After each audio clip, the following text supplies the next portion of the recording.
I just can't take no pleasure in killing. Just some things you gotta do. Don't mean you have to like. I like to dissect girls. Did you know I'm utterly insane? You want to know what happens to an eyeball when it gets punctured? You got any idea how much blood jets out of a guy's neck when his throat's been slit? Whatever you do, don't fall asleep.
What is up, everyone? DJ Nubis here with you on Meltdown Radio Podcast with my co-host and ghoul brother from another ghoul mother, Mr. Tony of the Dead. We are the Ghouls of Midnight, and this is episode 100. Already 100 episodes. That's fucking crazy. Yeah, it is. But it's been a blast this year. Obviously, soon we're going to be doing a best of sorts that Tony and I will do.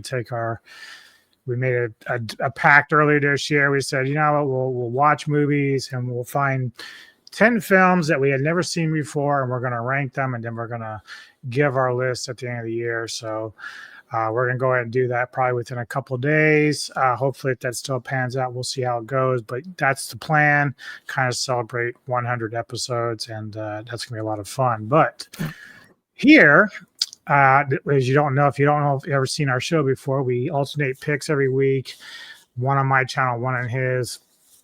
And we select a film to sit down and watch. It could be past, present, or future. In this case, I've chosen Night of the Dead Sorority Babes, 2025, directed by Angel Nicole Bradford and Steve Herman. And I'll give you a quick synopsis here before I get into all the people that are involved. It's two villainous entities initiate gorgeous sorority babes. Will any pledges survive? Party till you drop dead. The college girls want to join the sorority Gamma Rho Kappa, but discover it hides a dark secret. And just some of the people we have in here, of course, Jessa Jupiter Flux, Lynn Lowery, the goddess herself, Angel Nicole Bradford, as we said, Mel Heflin, Sammy Morningstar, Ashleigh Amberlynn, Anna Clary, and Kelsey Living Good. Make sure Living Good. So those are some of the nice ladies in this. And before we get into everything, let's go ahead and give it a whirl for the trailer like we always do to start things up, just to give you an idea what this is a little bit about. So here we go.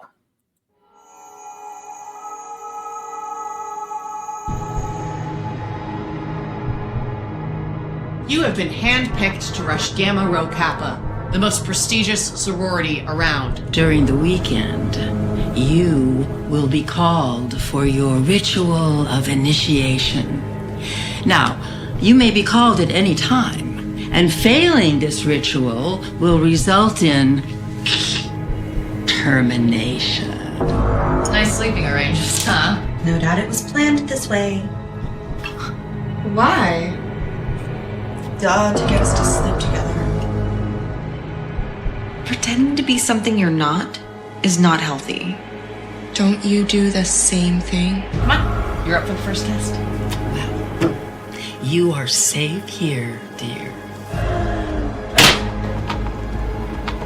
We will make many mortals pay their sacrifice.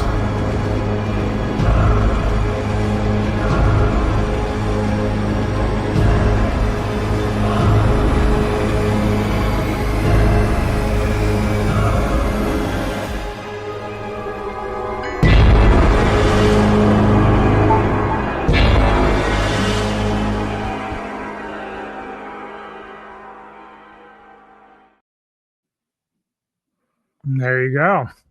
All right. So basically you have a bunch of gals that are rushing a sorority to which, it holds a dark secret. Both Lynn Lowery playing Kimberly Blake, as well as Anne Myrna playing Angelique Grace, are sisters. And they've been around for a while for this sorority, but they use some sort of like black magic to basically keep themselves youthful, I guess, is sort of the way that they're going with the blood and the food and cannibalism that happens. But we also have Roxy, played by Mia Katz, who I thought was excellent in this. Really, really fun gal. Yeah. They're like their right-hand lady who kind of keeps the girls in check as they're rushing, to be a sorority babe. What was your initial thoughts of this? I actually was going to back this when it had the Indiegogo, but I think I heard about it too late. So I actually, and also I did add this to my list to watch a couple of days ago, not a couple of days ago, like a week or two before you said about doing this. Yeah. And so I wanted to see this movie for a while. It's got a good looking cast, and it was interesting. It was an interesting watch. I didn't watch the trailer until just now, so I didn't know what I was expecting, but yeah, I mean, it's fun. It was a fun film. And we'll talk about it, but I don't love everything about it, but yeah, I relatively I did like it. Agreed. I didn't watch the trailer before. I just happened to see it. It was on Tubi, and I was like, you know what? Let's do it. Let's do another one because everyone knows I love Angel Bradford. So obviously, I interviewed her a while back, but she's this is the second time. I didn't know till again I saw it that she actually had a hand in directing this. So Yeah, it's a couple of films now that we've watched that she's done a little bit of director's work. So that's good on her.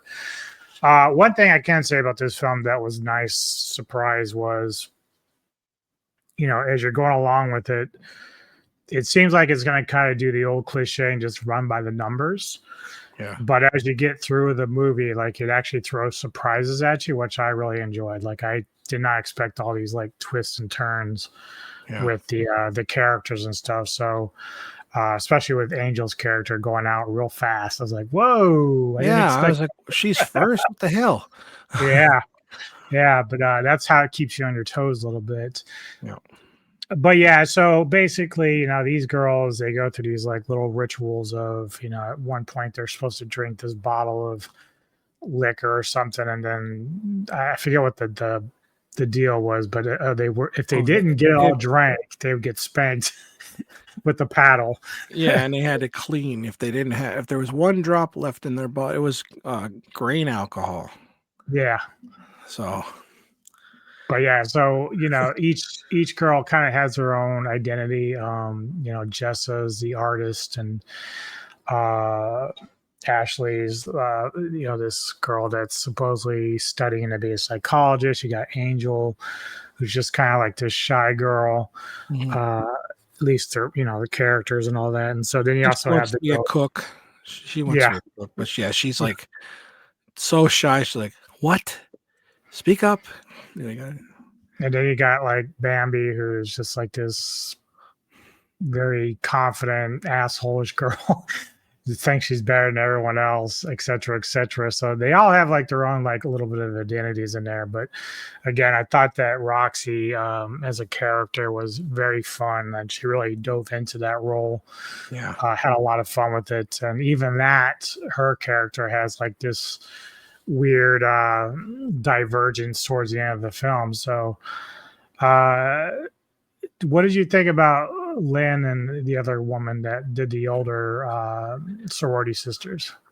I thought they pulled it off pretty good. I thought they kind of like at least seemed like, I don't know, maybe sisters, but maybe like friends at least. It's always nice to see Lynn Lowery in a movie, but I also like the little simple little like scene like where they're like they do that and it just goes to like that scene. It's like that's so simple, but like it's effective, and I did like that. I thought the way they were at first, they're not up to any good, but like the way they are, or else you'll be eliminated, and they just play off of it and stuff, and it was kind of gross when like they're eating fingers and stuff like that, making jokes about finger food and all that kind of shit. So yeah, they were kind of likable, but I would have liked to have learned more about their past, or at least maybe some flashbacks or something. Yeah, definitely. That's probably one of the lower end of the things about the films. We don't have enough of the background to really understand like why they do what they do. We know that there's actually, even by the time we get to the middle of the film, we find out that there's this dead girl walking around from the past, like she's missing an eye and shit. So it's like, where did this come from? Like, why do we have her here? Yeah. You eventually find out why towards the end, but it's like, wow, this is okay. So we're throwing this out at us too. Good. A lot of crazy shit. But yeah, I thought special effects were good. I think Angel was again involved in some of that, which is sort of her forte as an actress and special effects person. So you get to see a little bit of that at hand.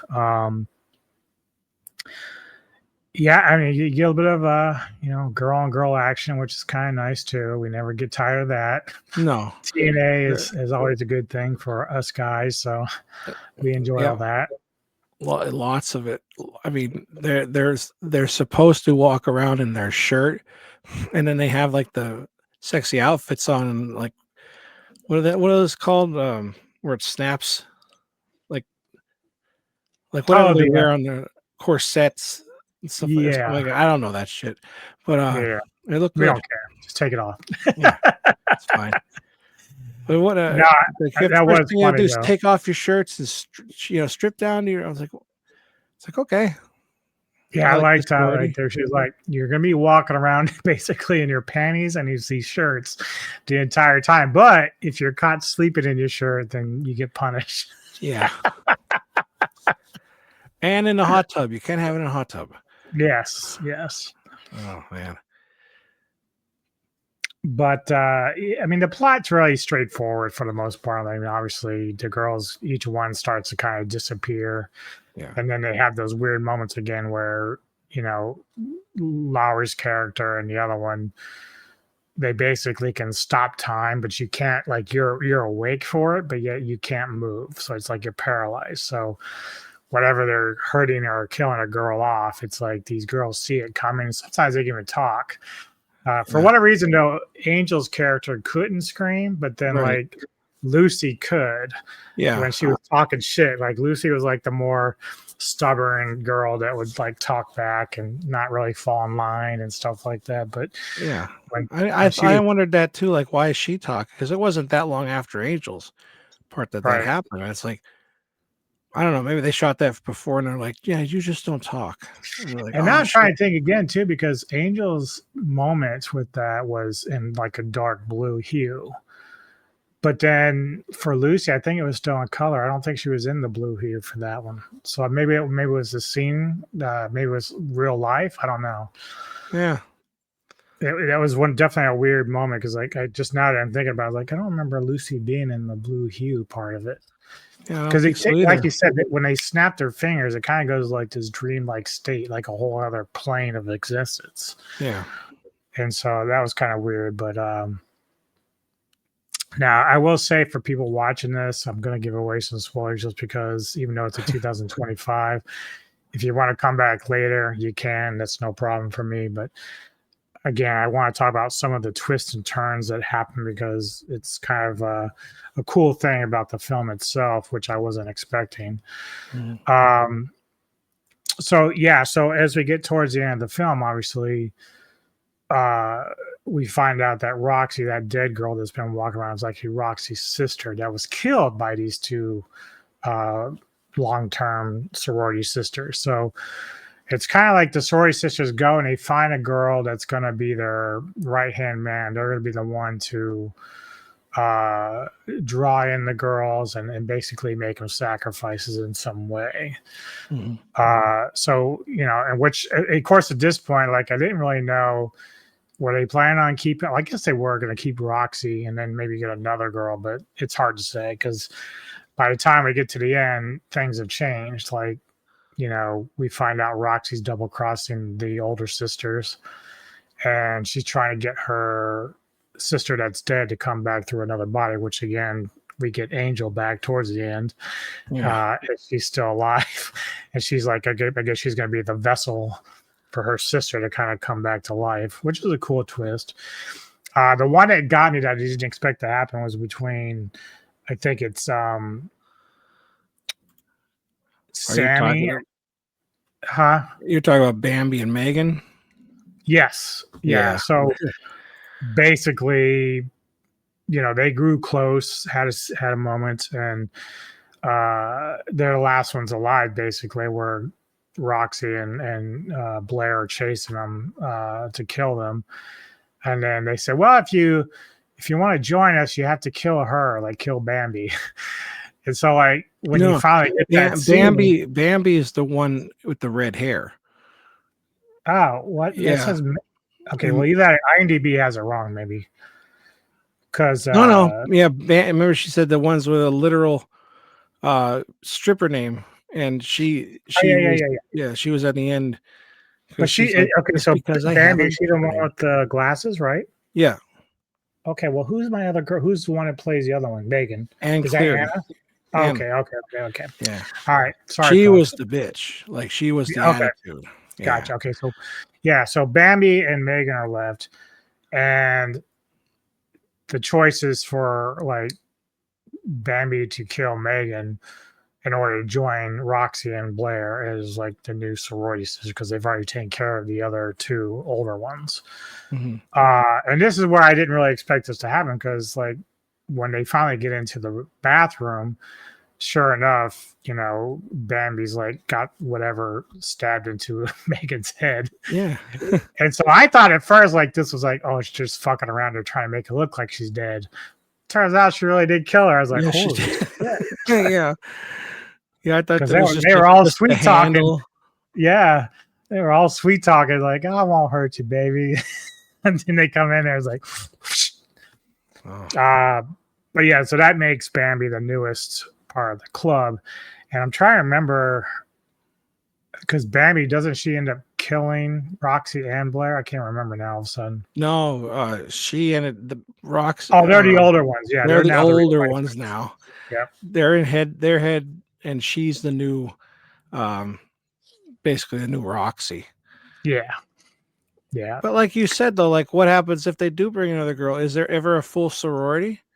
That's what I was wondering. They bring like, in new ones, and then 6 months later, you know, they 3 more people. Like, what do you get out of that?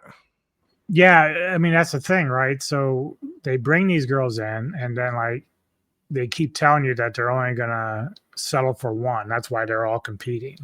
Yeah, and I'm like, well, what's the one for? Because you have Roxy, so either you're planning on replacing Roxy anyway, or something else is amiss. So it's kind of a weird dynamic of how they're going about this because you won't ever have a full sorority at this point. Yeah, at that rate. But they should, because then it would be a coven. Mm-hmm. Mm-hmm. You know, then they could get whoever they want over and eat them. Right. Because I guess the prize is to live forever. I think that's what the whole idea was. Yeah. But I thought one of the cooler scenes in this was with Veronica, played by Jessa Flux, and Victoria by Ashleigh Amberlynn. And basically, Victoria was like the psychologist, but she's actually a journalist. So she was actually investigating all the disappearances of the sorority girls, and she had grown close to Victoria, or Veronica, played by Flux. And they had this nice little dynamic where they were both taken by the older witches. And you don't get to see everything, but like obviously you know what happens. Like, you know, they take Victoria's head or Veronica's head and place it down next to her, and then all of a sudden like the other girl rips Victoria's head off and it flies against the wall. I'm like, damn. And guts are flying onto her while she's laying under and she can't move. Right. At first I thought they were going to get really kinky with it though, because they had Victoria like laid out on the table because she was still in her S&M gear. Yeah. So I was thinking that must be an awkward shot for like Lynn Lowery on the other side. Exactly how they shot it too. And the first thing I'm thinking is like, did you ever see 2001 Maniacs? Yeah. Yeah. So you remember the scene with the poker? I don't. That's totally what I thought they were going to go with. There was that one, just for how they were setting it up, and it never got there. I was like, oh, damn, wasted opportunity. Well, you know, you got. I think Jessa did some of the special effects as well. Probably, I think she is like a makeup artist too. So yeah, but yeah, I mean, I don't know. It's like how they freeze and they can't move in that. It's like, I get it, because he's like, you have to drink this before we go in, and it's like that's what happens. But you can't move, but you could feel it, and it's like, but like, is there somebody? Yeah, I was hoping like maybe somebody could like almost break out of it, and they're like, oh, that was close or something. I don't know. It's like it doesn't more explanations, I guess, a little bit, but. Well, that's why I thought like when Bambi and Megan were left, I thought, well, they're going to team up and figure a way to outsmart Roxy and Blair. But yeah, they threw the wrench in that shit real fast. Yeah, I kind of thought Angel was going to make it to the end and be the quiet one, and then she was going to reveal that she was like all crazy or some shit. Well, she did, but like I didn't think she was gonna like be dead. Yeah. That threw you off. So Yep. Yep, I thought that too. Like when they killed her off, I was like, oh. But then I thought to myself, well, she's a director, so she needed time to get behind the camera. right, yeah. Exactly. That's pretty much how I looked at it. It's like, well, she doesn't want to spend too much time on film. She won't get anything accomplished from behind the camera. So yeah. All right. Well, what is your final thoughts and rating for Night of the Sorority or the Night of the Dead Sorority Babes? Well, like I said, I think it was done pretty well. I liked the cast. I liked the acting. You know, I don't know if I really believe that would be a sorority house, but you know, It looked almost like an inn. Yeah, that's like what got me to, because we've been on a set before, and Angel was on the same set with me, and how that house was at Spirit Board, how it's old, and that's how it kind of was for Night of the Axe. And when they were going out of the room, and there's like a big chair there, and there's like a stack here, like right on the top of the steps, I thought, well, who would put that there? Like, it's just like a weird spot, and then I could hear the walking. So I was like, I like that. That gives it that low budget feel, which I do appreciate it. I thought I don't want to get her name wrong. I thought Mia Katz. I think she was my favorite one in this. Yeah, like she was so funny, good. And she delivered like her lines like I believed her. Like I don't know what she's like in real life, but like I believe that character, Yeah. But yeah, I liked it. I liked everybody in it. Lots of boobs. Story has a little flaws here and there we talked about, but yeah, other than that, I'm glad I got to see it. I think Angel, of the acting though, I think Angel probably nailed it when she was like depressed and talking and that. And every girl has a sad story in this, or they explain themselves, and they all did pretty decently. But yeah, I mean, besides that, yeah, it's not so bad. I liked it. I wish I could have made it in time to back them up. But I'm back plenty of the projects already too. So that's the hard thing sometimes, because like I don't always see everything on social media. So by the time I discover something, I'm like, oh man, it's too late. Because I usually like to get those like signed posters or whatever and stuff like that. So I don't go on social media like I used to. Like it's always on Facebook, and now my Facebook's full of crap, so I don't see much. Right. But all in all, I guess I would have to say I'd probably just give it like a 5. Okay. Like it's not amazing, it's not bad. Just 5 is good, I think, for this. Like it's a good, respectable 5. Yeah. Not that it sucks or anything. It's just it's average. Yeah. That's all. I agree. That's it. Yeah, that's I agree with you. I think I really like the acting in here. The plot is cool enough where it mixes it up. It could have really went south if it would have just stayed one course, but it actually broke off and did some different things. And I kind of like that Angel and Steve did a little bit of different take on towards the end, like mixing it up so that you've kind of actually felt like you're engaged with the story, even though some of the flaws in the other areas. But like I still enjoyed the plot. I thought, okay, well this is good. This is good. Yeah. I don't mind. Yeah, so I thought it was decent. I really did enjoy it. I'm a little bit higher than you. I just gonna give it a 6 out of 10, which is around the same range. It's not a perfect film, but not bad by any means. And sure, I would recommend it for at least a one-time watch. If you are into the more independent, low-budget films like we are, then check it out for sure. It's fun. Yep. As for those that are watching this, if you are looking for episode 101, you'll have to go to Tony's page when he gets it up, because he will be. No, actually, I'm doing another 100. And then the next one will be 100. That's right. We're switching our. That's right. You'll be 101. Yeah. We're doing a double deuce of 100. I'm a weirdo. Yeah, he's weird, man. Like I can't control the guy. He's out of his mind. But he's chosen a film called Christmas, Bloody Christmas, which I had meant to see, and I thought I'd watched it, but I didn't. So you'll have to go check out his channel if you want to hear what our review is of it. Yeah. Let us know in the comments what you thought of this film. Have you seen it? If not, check it out for sure. Please go like and subscribe to Mr. Tony of the Dead. And we'll see you next time on the Ghouls of Midnight here on the Middletown Radio Podcast. Good night. You see me for you.